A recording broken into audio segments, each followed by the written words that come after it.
So, as expected, there's been an irrational backlash against innocent Muslims since the ISIS terror attack in Paris.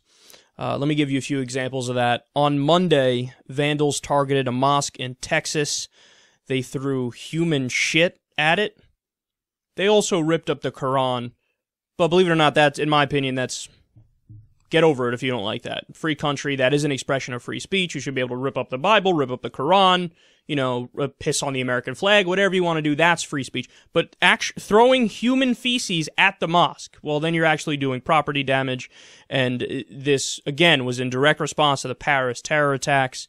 So what they're saying is, hey, random mosque in Texas, you're guilty of it, even though you had fucking nothing to do with it. Absurd. There's a mosque in Ontario, Canada, that was deliberately set on fire on Sunday evening.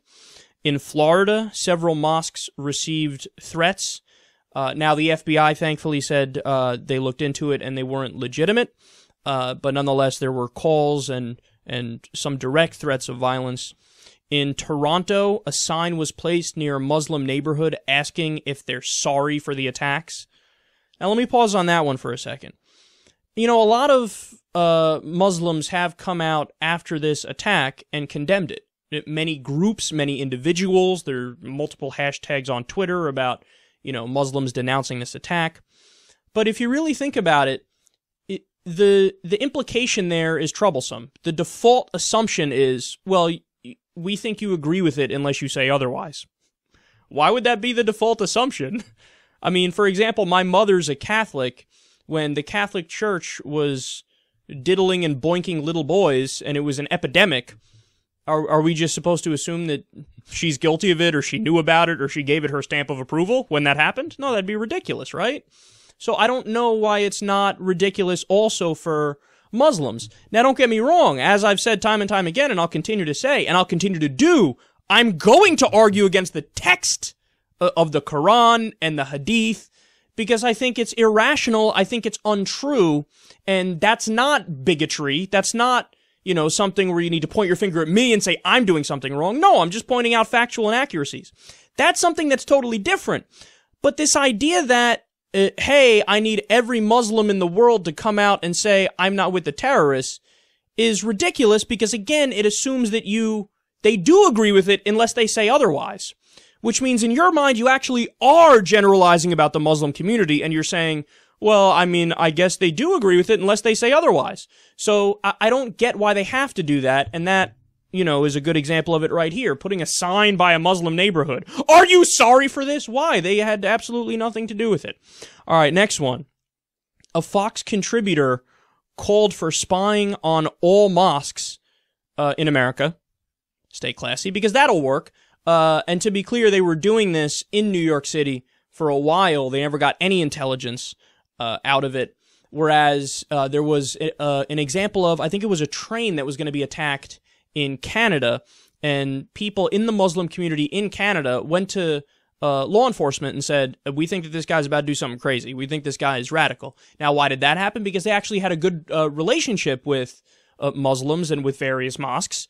And as a result of that, they were able to stop a terror attack. Whereas here, all they were doing was spying and treating them as the other when there was no evidence of any wrongdoing. Guys, don't get me wrong. If there's evidence that any mosque is radical, and they are preaching direct threats of violence, and they are involved in terrorism in one way or another, of course you spy on them after you get your warrant, and of course you shut them down. That's a no-brainer. But what they're saying on Fox, what's his name, Bo Deedle or some shit like that, which almost sounds like a fake name, he was like, no, let's spy on mosques, period. Not some mosques, not radical mosques, let's spy on mosques. Let's spy on all mosques. Well, then you're violating civil liberties and you're violating rights. But he actually went on to say in that segment, we need to stop worrying about people's rights. You don't believe me? I'll provide a link in the video description box and you'll see. He quite literally said that. So this is what we're dealing with here, and that's the exact wrong response that in many ways is going to give the terrorists what they want, to feed into this us versus them mentality. All right, next we have a Toronto area Muslim woman who was beaten and robbed by two men while picking up her children from school. According to police, the men told her to, quote, go back to her country, and they called her a terrorist.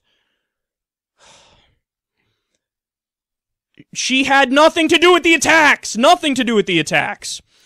If you do something like this, you are generalizing about Muslims, and you are assuming they're all guilty for the attack when they're not. Next, a Hindu temple in Ontario, Canada was vandalized Sunday night while the temple's spiritual leader was attending a nearby vigil for the victims of the Paris attacks.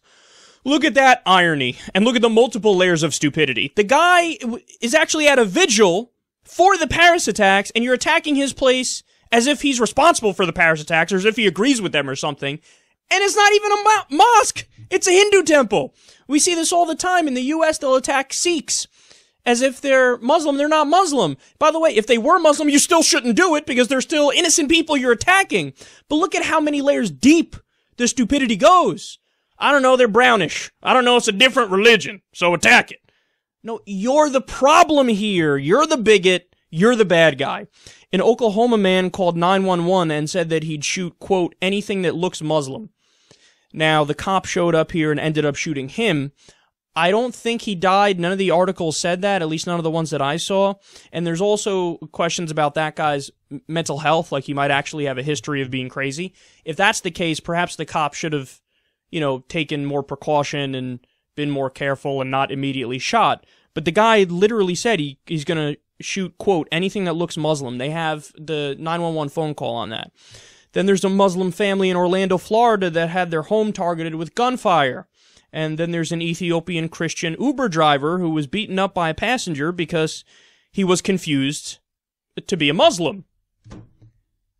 I'm just giving you the some of the stories that happened between the Paris attack and today. Guys, do we want to get back the people who did the terror attack? Absolutely. I did over a 20-minute segment giving exactly the policy response that I think should be done. And I hope that my ideas are intelligent and targeted at the people who actually did it and the group that's responsible for it, ISIS. So do we all have that feeling of revenge and retribution and let's do the right thing here and let's get justice? Absolutely. But this is not that. In fact, this is the opposite of that. You're just attacking innocent people and assuming they're guilty. No, that's also something that is wrong and unjust and not right. So, again, we have to be intelligent and rational in our response here, and we have to be better than this. Okay, this is a moral failing. Now, this doesn't mean that any criticism of the doctrine of Islam or any criticism of Muslims, you immediately say, that's Islamophobic, and you shut down conversation, because that's also stupid.